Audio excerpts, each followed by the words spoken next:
வணக்கம். ஒரு விஷயத்த யோசிச்சு பாருங்க. ஒரு தொகுதியில ரோடு சரியில்ல, குடிதண்ணி வரல, ஆனா அங்க நின்ன வேட்பாளர் ஒரு மிகப்பெரிய வாக்கு வித்தியாசத்துல ஜெயிக்கிறாரு. இது எப்படிங்க சாத்தியம்?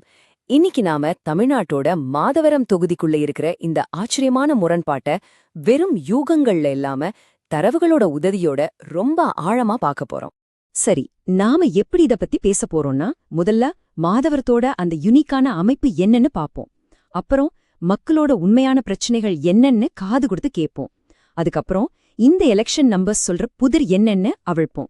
அந்த முடிவுக்கு பின்னால இருக்கிற காரணிகளை புரிஞ்சுகிட்டு கடைசியா இதுக்கெல்லாம் ஒரு தீர்வுக்கான வரைபடத்தை முன்வைப்போம். வாங்க உள்ள போக. மாதவரத்தோட அரசியலை நாம சரியா புரிஞ்சுக்கணும்னா முதல்ல அதோட ரெட்டை அடையாளத்தை நாம புரிஞ்சுக்கணும். அது ஒரே நேரத்துல நகரமாவும் இருக்கு, கிராமமாவும் இருக்கு. இந்த ஒரு கலவைதான் அங்க இருக்கிற மக்களோட எதிர்பார்ப்புகளையும் அரசியல் களத்தையும் தீர்மானிக்குது. இங்க பாருங்க, மாதவரம் கிட்டத்தட்ட பாதிக்கு பாதி நகரமாவும் கிராமப்புறமாவும் பிரிஞ்சிருக்கு. ஒரு பக்கம் சென்னையோட அந்த பரபரப்பான வாழ்க்கை, வேலைவாய்ப்புகள்னு ஒரு எதிர்பார்ப்பு, இன்னொரு பக்கம் ஆவின் பால் பண்ணைய சுத்தி இருக்கிற அமைதியான கிராமம் மாதிரியான ஒரு சூழல். ஒரே தொகுதிக்குள்ள ரெண்டு வேற வேற உலகங்கள். இதனாலேயே அரசாங்கத்துக்கிட்ட இருந்து மக்களோட எதிர்பார்ப்புகளும் ரொம்பவே மாறுபடுது. இங்க வாழுற மக்கள்னு பார்த்தா இந்துக்கள் பெரும்பான்மையா இருந்தாலும் கிறிஸ்தவ முஸ்லிம் சமூகங்களும் கணிசமான எண்ணிக்கையில இருக்காங்க. இது கூட கிட்டத்தட்ட 12.4% பட்டியல் சாதியினரும் மற்ற பிற்படுத்தப்பட்ட வகுப்பினரும் இருக்காங்க. இதையெல்லாம் பார்க்கும்போது இந்த சமூக பன்முகத்தன்மை அந்த தொகுதியோட அரசியல்ல ஒரு முக்கியமான பங்கு வகிக்குதுன்னு புரியுது. எல்லாருடைய கண்ணியத்தையும் மதிக்க வேண்டியது நம்ம அரசியலமைப்பின் அடிப்படை கடமை. அதனால எல்லா தரப்பு மக்களோட கருத்துக்களுக்கும் செவிமடுப்பது ரொம்ப அவசியம். சரி, இப்போ இந்த பொதுவான புள்ளி விவரங்கள்ல இருந்து நகர்ந்து மக்களோட அன்றாட பிரச்சனைகளோட மையத்துக்கு போவோம். இதுதான் உண்மையான கள நிலவரம். இதுதான் மக்களோட உண்மையான குரல். இங்க மக்களோட பிரச்சனைகள் ரொம்ப ஆழமானது. ரோடு குண்டும் குழியுமா இருக்கு. வீட்டுக்கு பைப் கனெக்ஷன் இருக்கு, ஆனா தண்ணி வரதில்ல. பாதி வார்டுகளுக்கு மேல முறையான வடிகால் வசதியே இல்ல. அதனால ஒவ்வொரு மழைக்கும் ஊரே வெள்ளக்காடா மாறிடுது. இந்த நிலைமை எவ்ளோ மோசம்னா, ரங்காநகர்ல அரசாங்கம் ரோட்டை சரி பண்ணாததால மக்களே தங்களுக்குள்ள பணத்தை வசூல் பண்ணி ரோட்டை சரி செஞ்சிருக்காங்க. ஒரு நிர்வாகத்தோட தோல்விய இதைவிட தெளிவா காட்டவே முடியாது. பாருங்க, இந்த ஒரு வரி போதும். மக்களோட மொத்த விரக்தியையும் இதுல பார்க்கலாம். முன்னேற்றத்தோட அடையாளமா இருக்க வேண்டிய தண்ணி பைப்புகள் இங்க நிறைவேற்றப்படாத வாக்குறுதிகளோட ஒரு சின்னமா மாறி போயிருக்கு. இதுதான் அவங்க கோபத்தோட மையம். இப்போ நாம இந்த ஆய்வோட முக்கியமான கட்டத்துக்கு வரோம். ஒரு பக்கம் இவ்வளவு கடுமையான மக்கள் கோபம், இன்னொரு பக்கம் தேர்தல்ல ஒரு பிரம்மாண்டமான வெற்றி. நம்பவே முடியாத இந்த முரண்பாட்டை தேர்தல் தரவுகள் மூலமா நாம ஆராய்வோம். இந்த ஸ்லைட்ல இருக்கிற நம்பர்ஸ் ஒரு தெளிவான கதைய சொல்லுது. தற்போதைய திமுக வேட்பாளர் திரு சுதர்சனம் அவர்களோட வாக்கு சதவீதம் 2016 விட 2021 கிட்டத்தட்ட 5% அதிகரிச்சிருக்கு. அதே நேரத்துல பிரதான எதிர்க்கட்சியான அதிமுகவோட வாக்கு சதவீதம் பயங்கரமா சரிஞ்சிருக்கு. இது ஒரு தெளிவான வெற்றியை காட்டுது இல்லையா?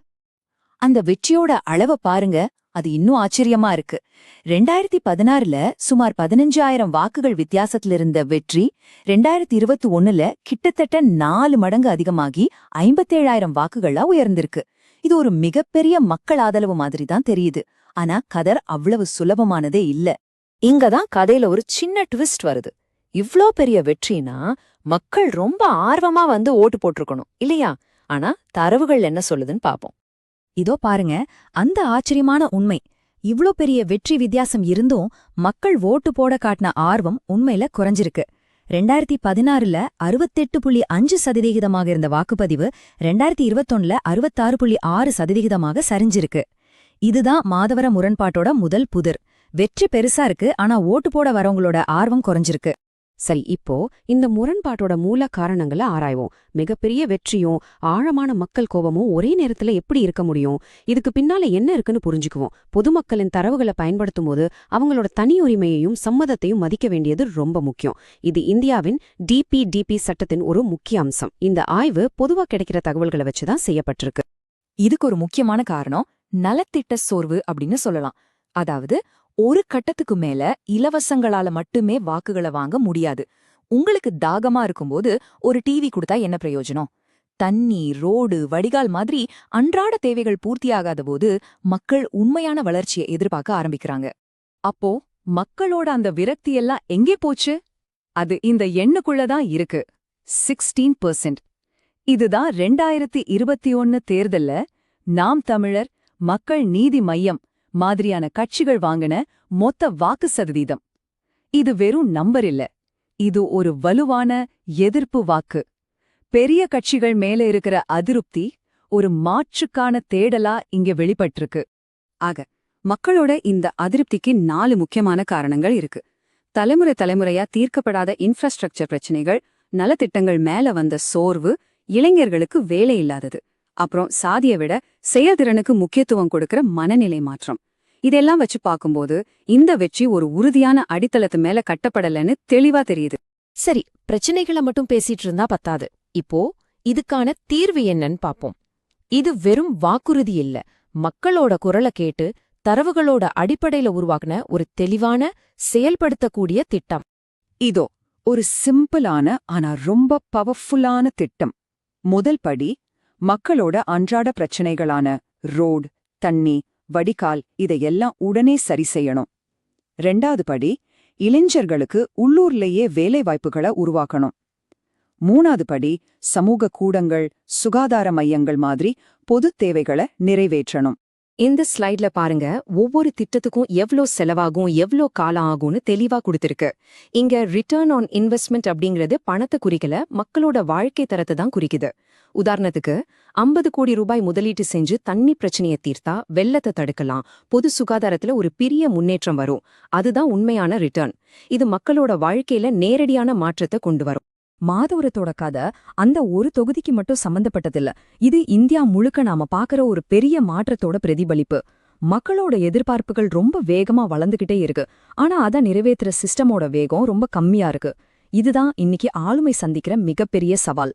இந்த முழு ஆய்வோட இறுதியில நாம எல்லாரும் எடுத்துட்டு போக வேண்டிய முக்கியமான செய்தி என்ன?